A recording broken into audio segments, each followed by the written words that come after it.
How do I help move my child forward in the direction I want them to go while also being mindful of where they're at, or avoid being dismissive of my child's feelings? Dismissiveness comes whenever we feel annoyed, shocked, or otherwise uncomfortable with the feeling our child is expressing.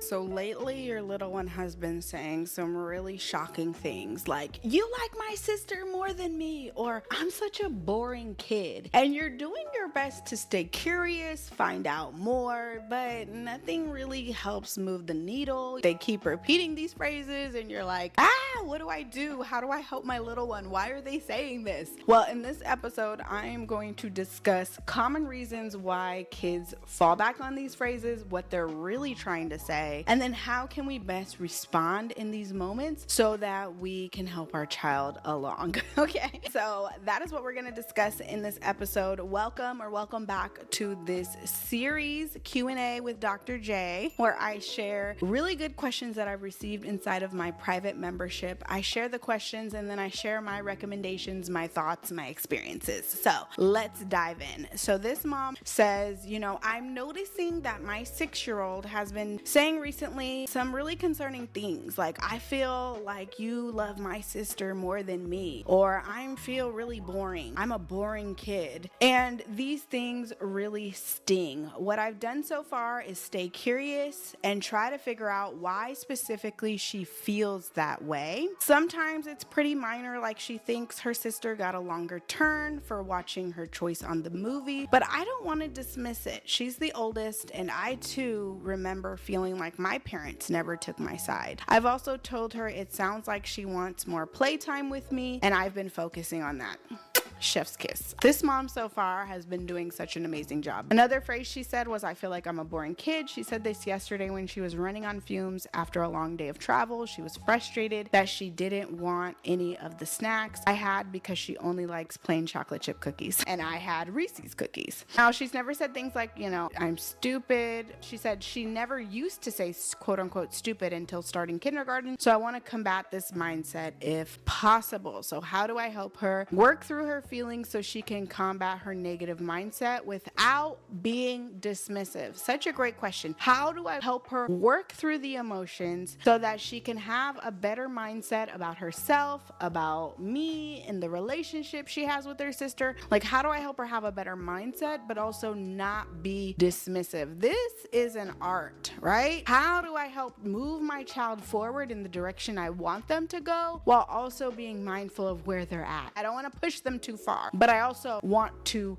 move them forward in their development. Okay, very good question. This is a whole masterclass, really. As parents, we're really therapists. We don't have a lot of training in this, so that's why, I'm here and I help you. But one of the things, it was recently Mother's Day, and my daughter was like, "One of the things I love about my mom is she helps me work through my feelings." And I'm like, that's such something a daughter of a psychologist would say.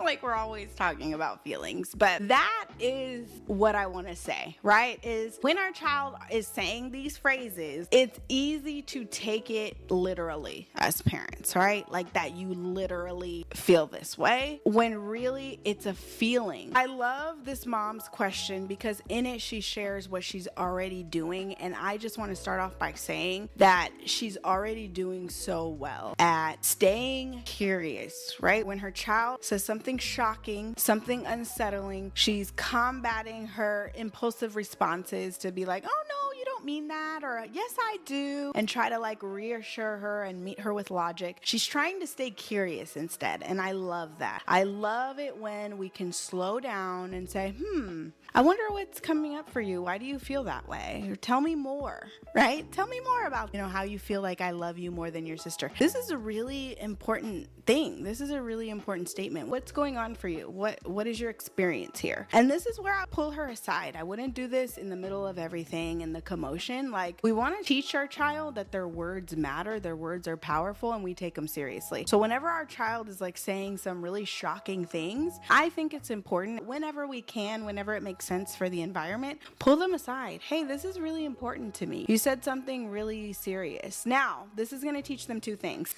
Not to just go blurting things, because now they're going to have to be removed from the environment. Let's say she's trying to really watch TV. Well, okay, hold on. We need to pause. I want to pull you aside, or let's take a break from the movie right now, or the TV. Let's pause here, because what you just said was really important to me. Okay? So that's going to teach her words matter, and also it's going to allow you some time and space to connect and get to the bottom of whatever she's saying. So that's what I would do. If my daughter said something like, "Woo, you feel like I love your sister more than you?" Okay, let's discuss. And what's really important to keep in mind as we're having these discussions with our child, these moments, whether they're like fleeting and passing or we're taking time to have a more in-depth conversation, is that these phrases are their way of venting an emotion. And if we can remember that, a lot of the times parents ask, well, they never like tell me how they're feeling, or how do I get them to open up? Your child is already opening up. Whenever they say phrases like this, they're telling you how they feel. It's just our job to cue into the emotion underneath the phrase. And this is where psychology helps.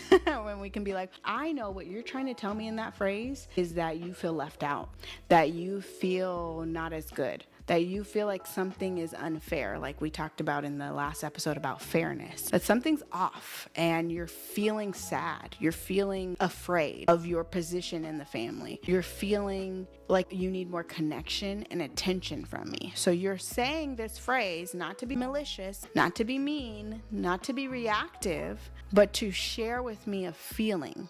That is your child opening up to you. Now, it is our job as the leaders, because our kids don't have these skills yet, to teach them how to share their feelings in better ways, in more clear, direct ways that don't blame somebody else, that don't attack somebody else, right? Because if they go around the world and say those things, it's going to more likely put other people on the defense. And so what we have to teach our child, and this comes through years of practice, right? We are their first teachers of this, how to be in relationship with others. This is what my jam is how do we teach our child how to manage conflict? That's a lot of what this is about. And so using I statements is so important to teach, right? I feel, and then helping them identify the feeling underneath the words. I feel upset right now. I feel sad. I feel left out because I feel like this is unfair, or like I should have had a turn first. Whatever it is, help them articulate. And so it's our job, though, to speculate what it is they're trying to communicate. We have to get the ball rolling. Some people are like, oh, don't identify their feelings for them. Don't tell them how they feel. But in a lot of ways, this is important, because if we're not right, our children will correct us. Children love to correct adults. No, it's this. And you're like, oh, okay, thank you for letting me know. But we have to get the ball rolling in these situations, and our child needs to know that this is important to us, that we take this seriously, and we're trying to think this through. We're trying to help them problem solve. Now, keep in mind, if your child is at the heat of a really intense emotion, you're not going to be having these types of conversations just yet. If your child is a toddler, you're not going to be having these conversations, right? This mom's little one, I think, is 6. This is when we're going to transition into more of these conversations. But when they're a toddler, we can still identify the emotion. And I talked about this in one of my episodes about, the 5 skills to teach our kids before they reach 5. So, you adjust these conversation starters, adjust my information to wherever your child is, and let me know if you have questions about that in the comments below if you're tuning in on YouTube. But you still want to bring in the emotions as much as you can and help your child communicate through I statements. I feel blank because blank. What I need is blank. I'm going to do a whole episode on tattling, but this works the same way, right? Your child comes to you, oh, she called me a mean poopy head. Did you tell her? Okay, well, what you can say is, I felt sad when you called me a mean poopy head. Please don't call me that again. You watch this interaction, you make sure they're all, they're on the right track. You help the other child receive that information, and this is how you help them becoming healthy communicators. Of course, it takes a lot of repetition, but this is how you plant those seeds. So the other thing is, whenever my child gives gives me feedback, like, I feel like you love her more than me, I take it seriously and I thank them for the feedback. I say something like, thanks for letting me know. I'm really glad you did not keep this feeling inside, because I know as a psychologist that kids are more likely to act out with their behavior if they're not able to vent their emotion and feel heard and feel like they have a guide through this emotion, if they feel like they're getting unstuck through this emotion, right? So we have to help our child vent the feeling and problem solve accordingly in order to help reduce behavioral issues. So I know that as the psychologist, and so I always want to thank them for feedback. Instead of taking it personally, I try to move with an energy of, wow, I'm so glad we're talking about this, because in talking about this is how we move through this issue. If you were to keep it inside, I don't know how you feel. I'm not a mind reader, and we're going to stay stuck as a team. And so thank you. Thank you for coming to me with this feeling that you're having. Now we can work through it. Now, this mom asks about,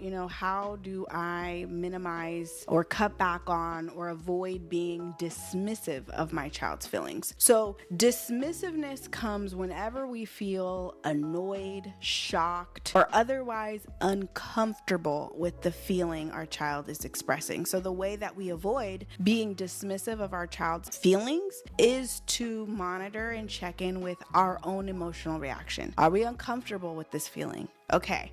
Then we need to reset our mindset, whatever we need to do to get back on the right track to feeling more comfortable with the feeling, right? That's how we avoid being dismissive. If we are truly comfortable, we're curious, we slow down as best as we can, we're not annoyed or wish they didn't say it, then we will show up with a better energy, okay? Not always that our child is ready to open up about a feeling. I get this question a lot of how do I get my child to open up? Well, this is really their process to control. As parents, we have to be really clear on what do we control and what do we not. So if we want our child to open up, we get to control our approach, our energy, the connection that we have with our child, the trust that we've built, the language that we say to help them feel safe in sharing their feelings, and the reactions that we have after they share a feeling. We can control all of that. But when our child expresses their feeling, how much they share with us, that's all up to them, okay? And if they feel like we trying to get into their business and pry and,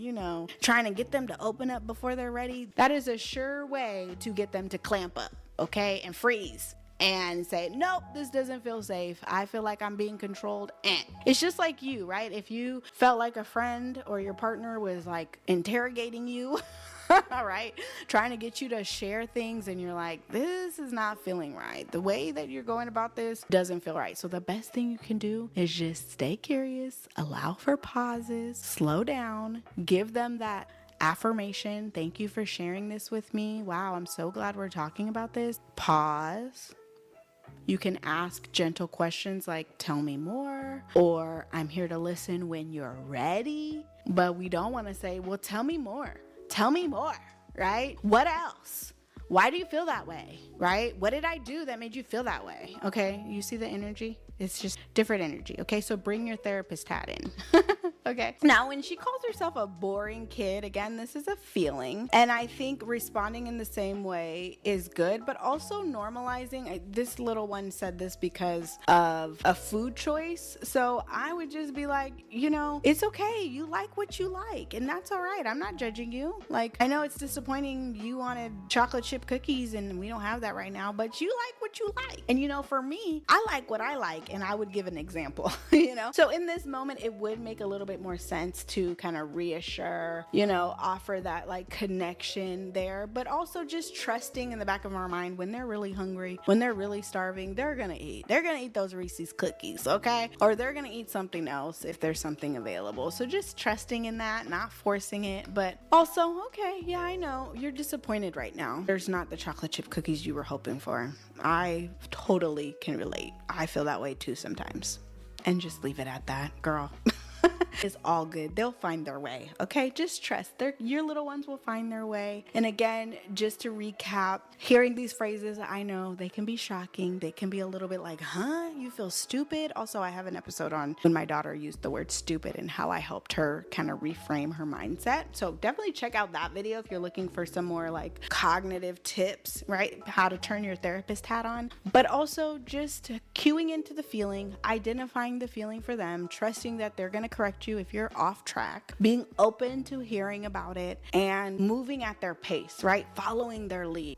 Try to pry in before they're ready. Okay. So just like take a step back, allow for pauses in the dialogue, but also show them, you take it seriously and you're so happy that you guys are having those conversations, right? This is how intimacy is built. This is how connection is built. And this is also how we help teach our children how to communicate their feelings in healthy ways. You can also add in, I will say, helping them explicitly with saying, next time you feel this way, can you tell mommy I need more attention, mommy, or I need this? So helping them learn the words, the specific phrase that they can say next time they have that feeling. Because you can just say, I'm sure this is probably going to pop up again, right? I'm not perfect. So sometimes I miss things. So whenever you have that feeling of you feel left out, you feel like things are unfair between you and your sibling, you feel off, just let me know. Let me know how you feel. And you can say, mommy, I need more attention. Mommy, I feel like this is unfair, or whatever it is, right? And you can watch my episode on unfairness, because oftentimes kids are not going to get this particular language right